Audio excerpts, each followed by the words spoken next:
एक ऐसी ही खुशनुमा सुबह थी और जिसकी कहानी मैं कहने जा रहा हूं वह सुबह से भी ज्यादा मासूम युवक प्रभाती गाकर फूलों को जगाने वाले देवदूत की तरह अल्फ्रेड पार्क के लॉन पर फूलों की सरजर्मी के किनारे किनारे घूम रहा था। कत्थई सीट पी के रंग का प्रीनेका लड़ा कोट जिसका एक कॉलर उठा था और दूसरे कॉलर में सरों की एक पत्ती बटन होल में लगी हुई थी, सफेद मक्खन जीन की पतली पैंट और पैरों में सफेद जरी की पेशावरी सैंडलें, भरा हुआ गोरा चेहरा और ऊंचे चमकते हुए माथे पर झूलती हुई एक रूखी भूरी लट।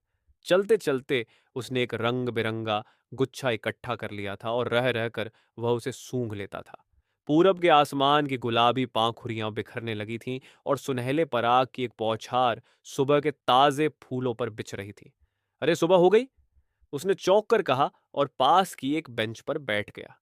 सामने से एक माली आ रहा था। क्यों जी, लाइब्रेरी खुल गई? अभी नहीं बाबूजी, उसने जवाब दिया। वह फिर संतोष से बैठ गया और फूलों की पांखुरियां नोच कर नीचे फेंकने लगा। जमीन पर बिछाने वाली सोने की चादर परतों पर परतें बिछाती जा रही थी और पेड़ों की छायाओं का रंग गहराने लवसल था। उसकी बेंच के नीचे फूलों की चुनी हुई पत्तियां बिखरी थीं और अब उसके पास सिर्फ एक फूल बाकी रह गया था। हल्के फालसई रंग के उस फूल पर गहरे बैंजनी डोरे थे। हेलो कपूर, सहसा किसी ने पीछे से कंधे पर हाथ रखकर कहा। यहां क्या जक मार रहे हो सुबह सुबह? उसने मुड़कर पीछे देखा। आओ ठाकुर साहब, आओ बैठो यार, लाइब्रेरी खुलने का इंतजार कर रहा हूं। तो क्यों यूनिवर्सिटी लाइब्रेरी चाट डाली?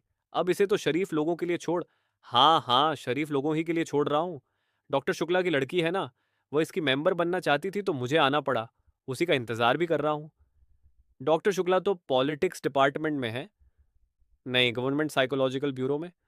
और तुम पॉलिटिक्स में रिसर्च कर रहे हो? नहीं, इकोनॉमिक्स में। बहुत अच्छे। तो उनकी लड़की को सदस्य बनवाने आए हो? कुछ अजब स्वर में ठाकुर ने कहा। छे!